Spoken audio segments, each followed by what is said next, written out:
road to partner is full of mystery and conjecture. Conjecture. Should I put my teeth back in? Full of conjecture. How many of you, when you were that fresh-faced 22-year-old into the profession, looked up at the partners and thought, I'm coming? We did, didn't we? How naive were we then?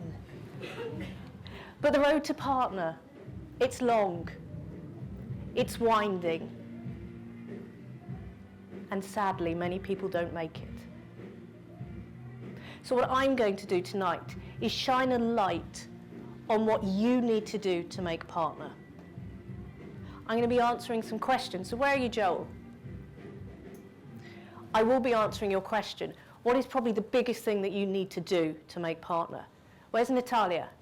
I will be answering your question. What do you need to do to stand out? And how am I going to be doing this evening? I'm going to be taking you through the story of one of my clients and what she found on her route to make partner. But I think it's only fair that I let her introduce herself. Hello, I'm Michaela. Do you know what? I got a call yesterday and I found I've made partner. These last 2 years, they've been so hard, but it's all worthwhile. So let me take you back to where I was 2 years ago. Picture that person in the office, that director, private client, who's known for being reliable, who's known for being a safe pair of hands, who's known as a bit of a steady Eddie. Well, that was me. And I have to say, I had one of those big birthdays going. You know those ones? Yeah. Sadly, my hair lets me down there.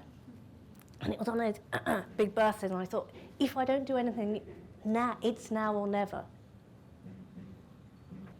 So I'm going to be talking you through the 10 lessons that Michaela learnt on her journey to make partner. So let's start with the first lesson. That's a challenge we have. So let's ask Michaela, what did Michaela find? She realised that her 40th birthday was upon her. And if she was going to make partner, it was now or never. So I said, well, you know, why haven't you been there? What's happening? What's going on? This is what she said.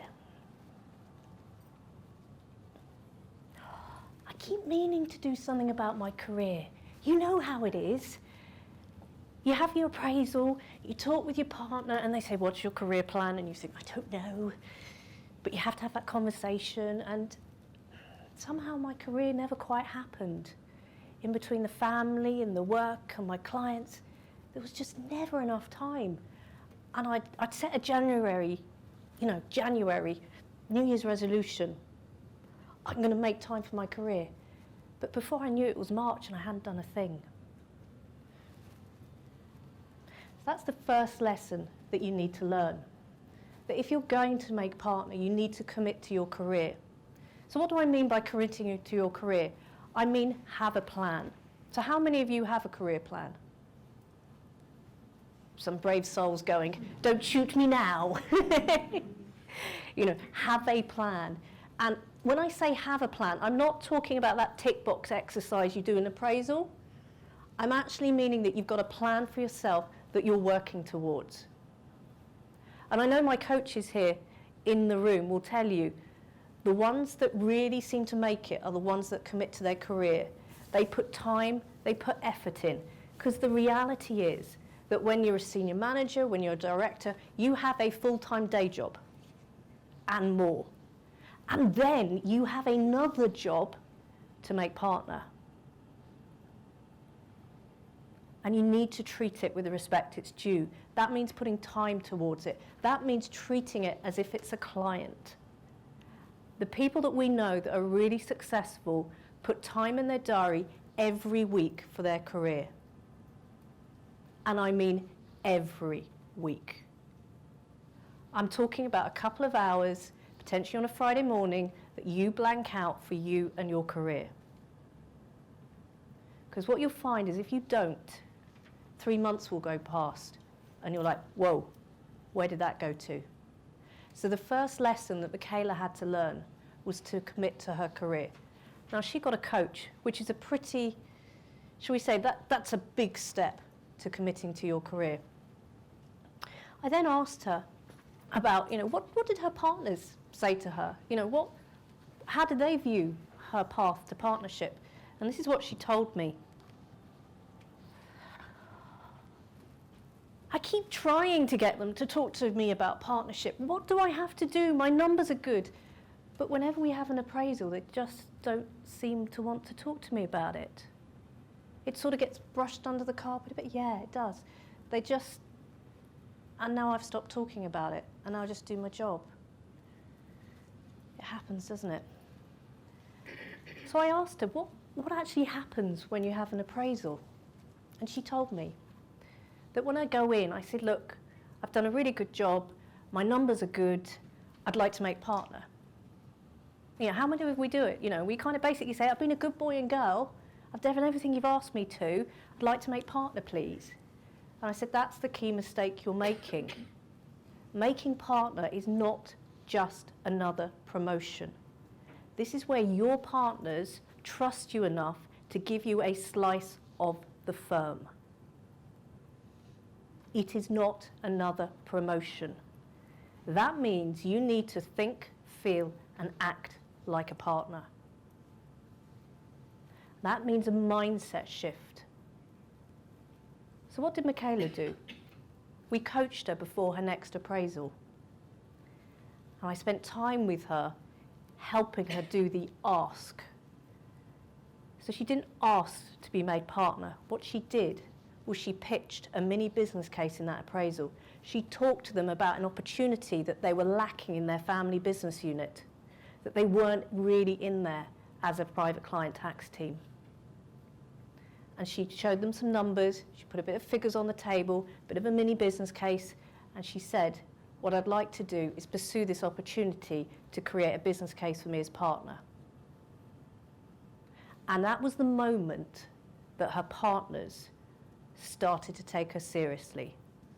That was the moment that her partners put time in their diary to work with her on her business case. That was the moment that she was invited to join the marketing committee. And it's really when you change that mindset. So what are some of the other mindsets that you need to change? Let me give you one of them. How many of you do your business development when you don't have much client work on? See, there's some hands going up, some brave souls. That's very much a senior fee earner's mindset. A partner mindset is one where business development happens consistently. Another mindset I see from senior fee earners is, it's the firm's responsibility to develop me. Actually, a partner thinks, it's my responsibility to develop me. You see senior fee earners going, it's about me, me, me. It's about my numbers. It's about getting my figures down. It's about getting my KPIs right. It's about me, me, me. Do you see that amongst some senior fee earners? It's all about them. It's all about their world. Well, actually, as a partner, it's all about the team. It's all about the department as a whole. It's all about building a legacy. And Joel, you asked me what was the one thing that really made a difference? What was the one thing that was probably going to help you get there? It's that mindset shift you make. It's about really thinking and acting as if you're a partner. And so many people don't recognise that. They think, well, I've just got to win some business. I've got to have my own clients. No. You've got to really think, feel and act. I have worked with people that have brought in client portfolios of over £1 million, tax professionals, who have not made partner because they didn't get this. So what was the next lesson that Michaela learnt? I said to her, Michaela, I said, who do you know in your firm? Of course, I know the tax people and I know the people in my team. And I said, who do you know in your firm? She said, well, I know the tax people, and the people within my team. And then the penny dawned. It's far more than just your team. Your partners are going to be talking about you around the table. You need to have as many advocates and champions around the table as you can. You need to have an influential mentor as part of your support team, somebody that can tell you the ins and outs of the firm. Because if all you know is that tax world, you're not going to make partner. You need to know what makes other parts of the firm tick, and your mentor will open doors for you to do that. Now, interestingly, Michaela went and found herself a very influential mentor in corporate finance. Some part of the firm that she didn't know at all, and actually where she knew that a lot of kind of key decisions, a lot of what, how do I put it, the alpha males in the firm were. We recognise them there, don't we? And that's where she found the influential mentor, and she used that mentor to help her understand, who do I need to be talking to around the firm? Who needs to know me and who needs to be talking well about me? And that's what your mentor can do. So we then got to the point of getting onto her numbers. And I said,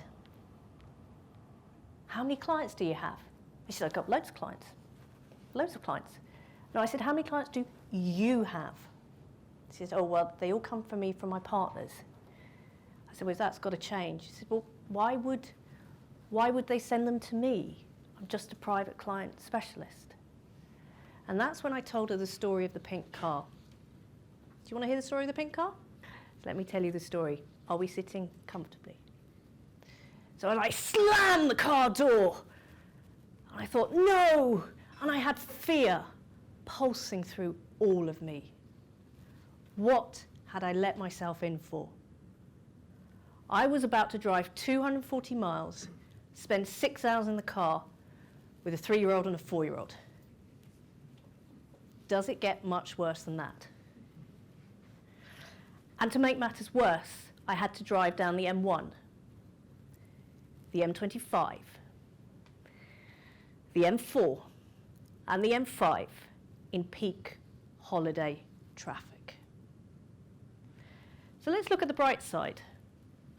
Actually, there is no bright side.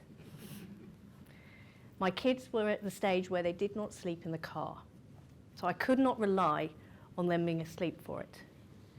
But there was one bright side. They hadn't learnt those 5 little magical words that strike terror into every parent's heart. And you know what they are, don't you? Are we nearly there yet? They hadn't learnt that. And you know how some of these speakers that are trying to make themselves like, hey, I'm the granddaddy, I'm really, really motivational, and my kids are amazing. Well, I love them dearly, but they're not amazing. So what do I mean by they're not amazing? Well, at that stage, they couldn't spell. So I Spy was out. So we've got 240 miles, we've got 2 kids in the car, and we've got 6 hours. We decided to count cars. Don't knock it. So my son, Alid, 4, very, very traditional boy. What colour did he count? No, boys count blue. Boys count blue cars. Well, my son does anyway. Now my daughter, can you imagine 3? Curly blonde hair. The sort of smile that melts every dad's heart when asked, can I have an ice cream please, Daddy? So, when she's 18, and you can imagine it, the 18th birthday party, can't you? You can imagine all her friends, you can imagine her boyfriend, you can imagine they're in that kind of I'm a cool whatever kind of mode. I'm gonna get my revenge for 18 years, and I'm gonna tell them all what she wanted to be at the age of 3. A princess. So what colour do you think she counted? Pink, absolutely. So we drove all the way to Devon. We drove all the way back from Devon. So that's how many miles? 480, yes, we've got tax professionals in the room. We just need to get that right. Absolutely, how many hours? How many more grey hairs? How many pink cars do you think she saw? I'm hearing none. Must have been a bad day. How many more? One. She did see one, but she was asleep at the time. But why that story? Well, they're 9 and 10, and I can still clearly see that car. It was a mile away from the campsite. It was a light pink Fiat 500. I think what's affectionately known as a hairdresser's car. And I can still remember it. It sticks in my mind. But think about it. How many of you, the last time you saw a silver car, can remember it? Let alone 10 minutes ago, than 6 years ago. But far too often, we turn up as that silver car, don't we? I'm a generalist. I'm a corporate tax. I'm a private client specialist. And actually, we're fairly general compared to our peers. We're turning up as that silver car. So this one's for you. How to stand out is to find your pink car. Find your specialism that sets you apart. It might be a technical specialism. It might be a sector specialism. It might be a subsector if you're already in a sector team. But something that's going to make you seem more of an authority than potentially the partners around you, so that you start to build your own network and that people come to you for that. That's the fourth one. Build that strong brand. Become the pink car. Become known. But become known for something. Now, some of you might be going, but I don't want to narrow my marketplace because I can service all this amount. But actually, if you try and service all this amount, you'll service no one. Because what you're really looking to do when you've got so little time is to service a small amount of the marketplace very, very well. You want to be the big fish in the small pond and then go fishing where the fish are. So Michaela and I talked a bit, and she was going to go after family businesses for private client. And I said to her, well, how many people do you know who could send you work? And this is what she told me.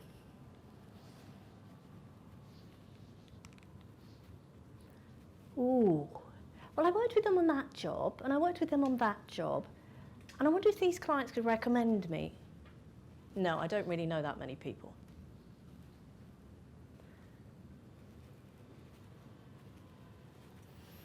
And that was the problem. The best way to win work doing what you do is to have a circle of introducers around you. So you need to create and nurture a strong network. The great news was that once Michaela knew what she needed to do, she went and built her network. Within 6 months, she was starting to win her own clients because she knew who she needed, and the introducer network started to build around her. But then it all went wrong. You know how it is. We've got to have a bit of a tough middle bit, don't we? It's part of the story. It all went slightly wrong. I rang Michaela a couple of times, no answer. She missed a couple of coaching calls, no answer. At this point, I started to get very worried. And I finally got in touch with her. But I've just been so busy, Heather. I haven't had time to do things. And you said I needed to do this. I still haven't done my LinkedIn profile. Who else still hasn't done their LinkedIn profile? I still haven't done my LinkedIn profile. And I've got this client work and I've got that client work. And I just can't do it. We had to have a lesson. You have to treat business development as part of your day job. It doesn't matter how busy you are. If you want to make partner, you've got to think like a partner. And business development is part of your day job. So I told Michaela about the 5 Ps. So the first P is about plan. Have a business development plan that you're working towards. The second P is about prospects. So who are you going to aim for? Maybe it's an introducer, maybe it's an end client, but put those front of mind and focus your marketing on those. 3, prioritise. There's always going to be something that you can do business development-wise. That's just the name of the game. But prioritise exactly what you're going to do, how you're going to do it, and when you're going to do it. The next thing is pace yourself. Rome was not built in a day, and a £2 million portfolio takes time.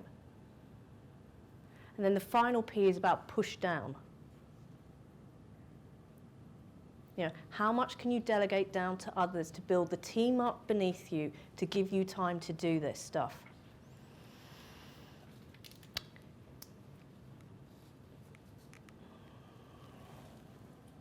But we hadn't got out of the woods yet. Michaela had an appraisal, and she rang me up and she told me, I've got some good news. I thought, yes. She said, my partners think I'm ready to go for partnership. Yes. She said, but there's a problem. And I thought, no. She said, I've got on the lists of shame. Do you have lists of shame? Who hasn't done their timesheets? Yeah, you do, don't you? Who hasn't done their timesheets? Who's behind on their billing? Who hasn't put their projection in for the month? All those things that the partners ask you to do, and they're just one more thing. And Michaela had got on those lists of shame. She'd gone ahead with her business development, she'd gone ahead with her client work, but the admin had fallen behind. And the thing is, if your partners can't trust you to do the basics, they're not going to trust you with a slice of the firm. It's important that you make their lives easy. As I explained to Michaela, that her partners were probably needing to report on what they were going to come in at month end, what was likely to be billed, and they needed her data. She was an important part of the team. You need to make your partners' lives easy. Remember, they're going to be giving you part of the firm. You don't want to be on those lists of shame.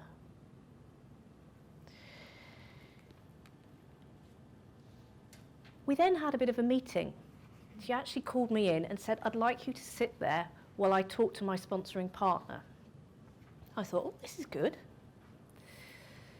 And I sat there and I watched the meeting happen. And I thought,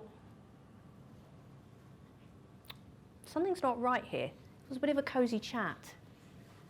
I didn't quite get what was going on. The sponsoring partner asked her what she'd been doing. She talked about what she'd been doing. And it all seemed a bit lackluster. And then I realised that the Michaela wasn't treating her practice like a business. She didn't have her marketing plan out. She hadn't got it updated and showing that to her sponsoring partner. She didn't know her key numbers. She wasn't saying that these are my top referrers and this is what's happening here, here, and here. You've got to treat your practice like a business. So that means know your numbers. That means have your marketing plan out. That means know what you've got to do. Be on top of it. Watch your profitability. What's going on? I suppose it was inevitable, really, but Michaela got sick. It's a lot of work to do, and in her words, I've been working my off. You fill in the blanks. She got sick. Not majorly, but enough that, she was out for a bit. And I asked her, what are you doing outside of work? What are you doing to recharge your soul? And she says, what soul? I thought that's what I gave to my partnership a while ago. I actually asked her, what are you doing to pace yourself? What are you doing to recharge your batteries? So I explained to her about the 3 buckets model. And I said, you've only got 1 bucket of water. And you've got 3 buckets you can put it in. And those buckets are your career bucket, your relationship bucket, and your self bucket. Now, when you were a student, you bunged it all into relationship and self. You parted, right? Damn, those DMCs long ago. But then when you got to, maybe your traineeship, you started to take it out of self and relationships and put it into career. And you took an awful lot out and put it into your career bucket. And then as things got tough, you put more into your career bucket until it was empty almost in yourself and your relationship bucket. Anybody recognize this? Sorry, guilty as charged. And then something happened. And very often, I know what happened for me was I had my kids, and I realised I couldn't do this without relationships around me. And so I took some of my career bucket and put it into relationships. And I took the last few drops of self and put it into relationships. And that's what happened to Michaela. She'd left nothing for herself. If you're not putting stuff into your self bucket to recharge, to keep part of you, that's when mental illness sets in. That's when your resilience drops. You have to invest in yourself and your well-being going forward. And you might be surprised to see that this is last. Your business case. After all, a lot of us think making partner is about the business case. It's about having the numbers. It's about having the right level of client portfolio. In effect, your business case should be working on 2-3 years in advance so that when you get to that final stages, that's almost done with.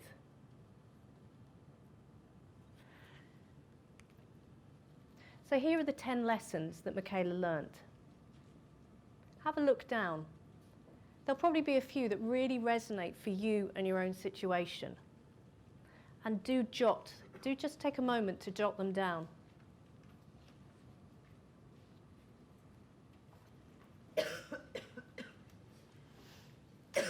Now let's go back to that first lesson, which was about commit to your career. It doesn't matter which of these really resonated for you. The first step is taking action. What we found when we work with people, those that put their hand up and take action are the ones that we find 12 months, 24 months later, the ones making partner. So, where's Pat? Where's Connor? Where's David? Where's Alison? Just put your hands up. So 4 key people from the Pro-Recruitment Group. They will have a very, very honest dialogue with you tonight, maybe another time, about what's going on in the marketplace. Are you in the right firm? What do you need to do? So they're here, and they're here tonight, so do have a chat with them. So where's Michelle? Where's Liz? Sorry, my mind went blank. I don't think Paul is here. I know he was coming down from Sheffield, but I haven't seen him. 2 members of my coaching team. And if you're like, right, I'm ready to put my hand up, I'm ready to move my career forward, we will have a complimentary coaching session with you. Either go direct to Michelle or Liz, or come and talk to me, and we'll get something in the diary, a complimentary coaching session, and help you think through your career going forward.